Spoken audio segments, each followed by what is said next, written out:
Hi YouTube, I'm back today with another video.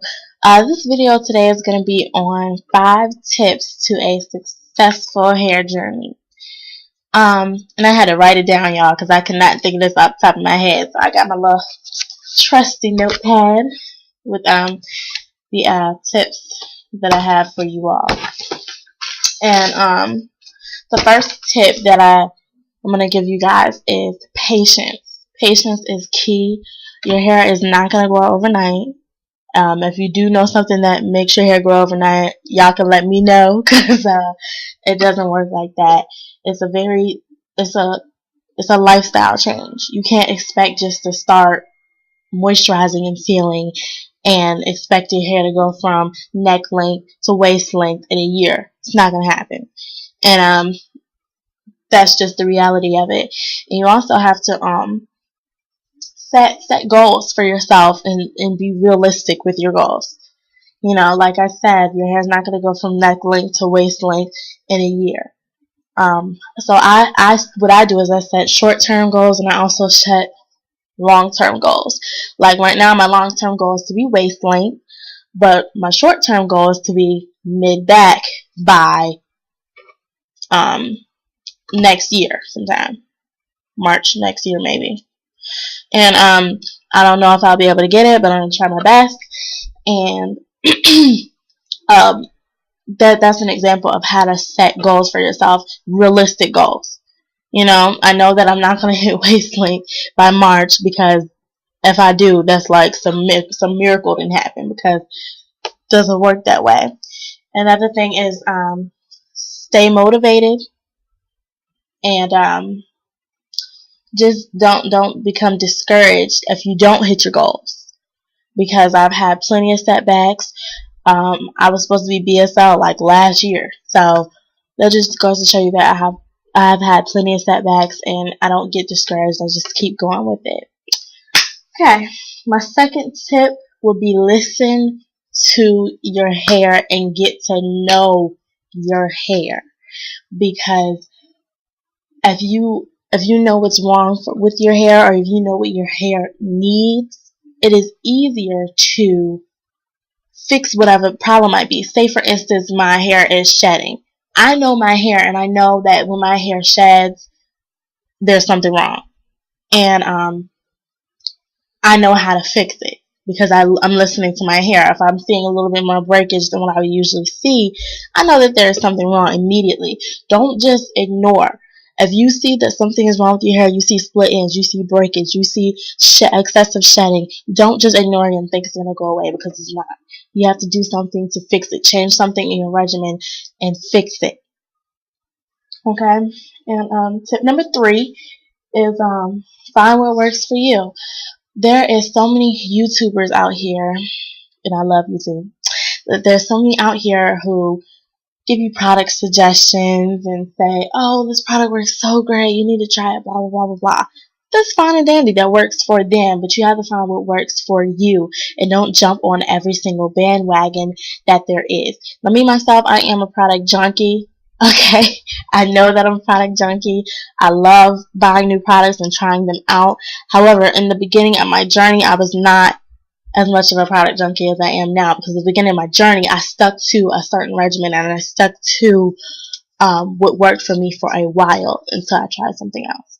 And that's what I would suggest doing, is don't jump on every single bandwagon. Don't try every single product that's out there, because just because something works for someone else does not mean that it will work for you. And you want to stick to what works. Now, if you are a product junkie and you just cannot resist the urge to try new products, what I would suggest doing is rotation. Myself, I do have a strict set products that I use. However, I rotate them. So every once in a while, I'll slip in a new product and see if I like it. You know, it's like I have a set moisturizer that I use. But every once in a while, I'll just slip in another one to see, does it work. I'll keep them in rotation so that my hair does not get... One thing that I noticed about my hair, I don't know about if anyone else has noticed this, is that if I use a product for a long period of time, my hair starts to get used to it and it starts not working anymore. So to keep that from happening, like I said, I just keep a product in rotation. Keep products in rotation. So instead of having one moisturizer that I use all the time, I might have two that I use. One that is a more light moisturizer and one that is like a heavier moisturizer. And that's how I pretty much do it. And number 4 would be to protective style. I am not big on protective styles. However, they are very, very, very helpful. I cannot stress to you how helpful protective styling can be if you do it the correct way. And what a protective style is pretty much a style that protects your hair, obviously, and it pretty much is a style where your ends are tucked in. Your ends are not exposed to the air. Your ends are not exposed to your shirt. Your ends are not exposed. And that would be like buns, braids, twists, weaves, anything like that. And I don't usually do them that often. I could do them more often, but I don't really like protective styles that much. But like styles like this, like a braid out, is not a protective style. But that's a low manipulation style, which is good. It's good, but protective style is much, much better. And the reason why is because your hair receives so much damage just from simple things, like if you have on a sweater and your ends are rubbing against your sweater, your end that could cause breakage, or even just the simple air, it could cause your hair to get dry. And when your hair is in a protective style such as a bun, it protects your hair from those things. And like I said, I'm not too big on them. However, at the beginning of my journey, I did start off wearing weaves. What I did was I wore weaves for almost over a year. What I would do is I would go get a weave, wear it for like 2 months, take it out, put it right back in for a year. And my hair went from like right here, like neck length, to shoulder length, almost APL. So in a year's time. So that goes to show you that protective styles do work. And you don't have to just do weaves. Like I said, it's buns, braids, twists. I mean, anything that pretty much protects your ends. And so that is very, very, very, very important. I can't stress to you how important it is.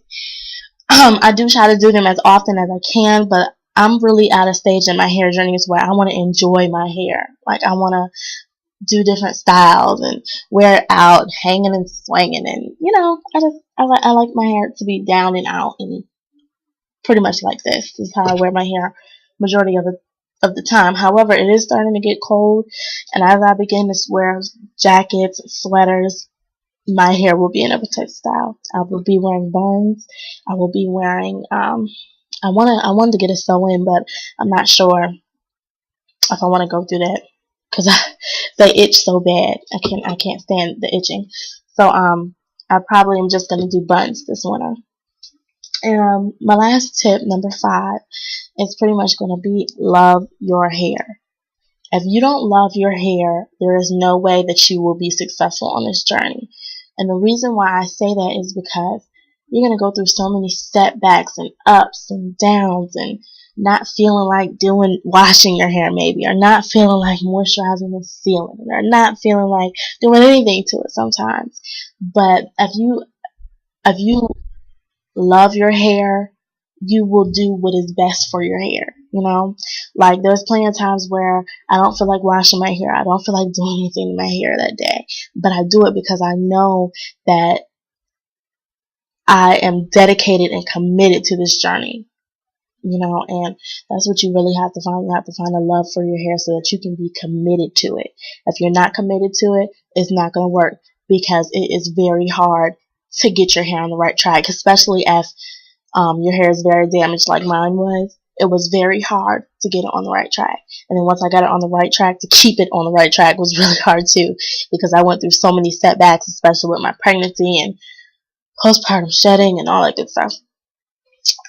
So those are my 5 tips to a successful hair journey. This is from my personal experience that I've had with hair, with being on my hair journey. And it is hard, but you really have to stay motivated and keep your head up. And if any of you ladies have any questions, comments, anything, just feel free to let me know, and I'll definitely get back to you as soon as possible. And I'll see you guys later.